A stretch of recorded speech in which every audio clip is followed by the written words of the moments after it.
ವೀಕ್ಷಕರೇ ನಮಸ್ಕಾರ, ನಾನು ನಿಮ್ಮ ಅಬೂಬಕರ್. ನೋಡಿ, ಈ ಅಜ್ಜಪ್ಪ ಅವರಿಗೆ ವಯಸ್ಸಾಗಿದೆ.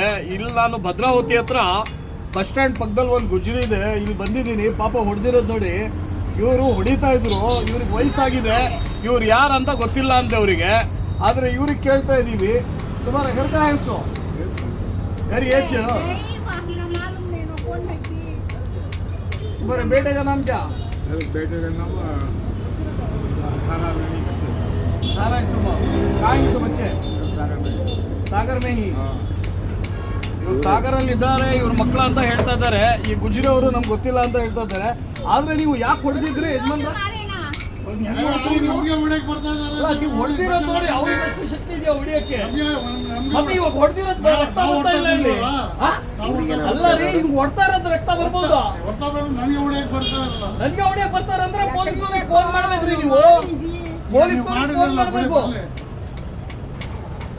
ನೋಡಿ, ಈ ಯಜಮಾನ್ರು ಯಾರಂತ ಗೊತ್ತಿಲ್ಲ. ದಯವಿಟ್ಟು ಇವ್ರ ಮುಖ ನೋಡ್ಕೊಳ್ಳಿ. ಸಾಗರ್ ಅವರು ಅಂತ ಹೇಳ್ತಾ ಇದ್ದಾರೆ.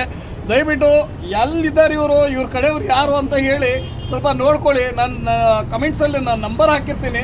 ದಯವಿಟ್ಟು ಗಮನ ಕೊಟ್ಟು ಇವರಿಗೆ ನನಗೆ ಫೋನ್ ಮಾಡಿ. ವೀಕ್ಷಕರೇ, ಇವರಿಗೆ ನೋಡಿ ಎಲ್ಲ ಕಡೆ ಹೊಡೆದ್ಬಿಟ್ಟಿದ್ದಾರೆ, ರಕ್ತ ಎಲ್ಲ ಕೆಳಗಡೆ ಬೀಳ್ತಾ ಇದೆ. ನೋಡಿ, ಇದೆಲ್ಲ ಹೊಡೆತ ಬಿದ್ದಿದೆ. ಅಧ್ಯಕ್ಷರೇ, ಸ್ವಲ್ಪ ಪ್ಲಾಸ್ಟರ್ ತಗೊಂಡ್ಬರಿ. ಇಲ್ಲಿಂದ ಕೂತ್ಕೊಳ್ಳಿ, ಇಲ್ಲಿ ಬಿಡು. ನೋಡಿ, ವಯಸ್ಸಾಗ್ಬಿಟ್ರೆ ತಂದೆ ತಾಯಿಗೆ ನೋಡ್ಕೊಳ್ಳಿಲ್ಲ ಅಂದ್ರೆ ಇದೇ ತರ ಎಲ್ಲಾರ ಹೋಗ್ಬಿಡ್ತಾರ. ಪಾಪ ನೋಡ್ಕೊಳಕ್ ಆಗಿಲ್ಲ ಅಂತ ಹೇಳಿದ್ರೆ ಅವ್ರಿಗೆ ಒಂದು ಮಕ್ಕಳು ಅಂತ ಹೇಳ್ತಾರ. ದಯವಿಟ್ಟು ಸಾಗರದಲ್ಲಿ ಎಷ್ಟು ಜನ ಇದ್ದಾರೋ ಈ ಅಜ್ಜಪ್ಪಂದು ಸ್ವಲ್ಪ ಫೇಸ್ ನೋಡ್ಕೊಳ್ಳಿ. ಇವ್ರು ಯಾರಂತ ನಮ್ಗೆ ಗೊತ್ತಿಲ್ಲ. ಈ ಗುಜ್ರಿ ಅವರಿಗೂ ಯಾರಂತ ಇವ್ರು ಗೊತ್ತಿಲ್ಲ.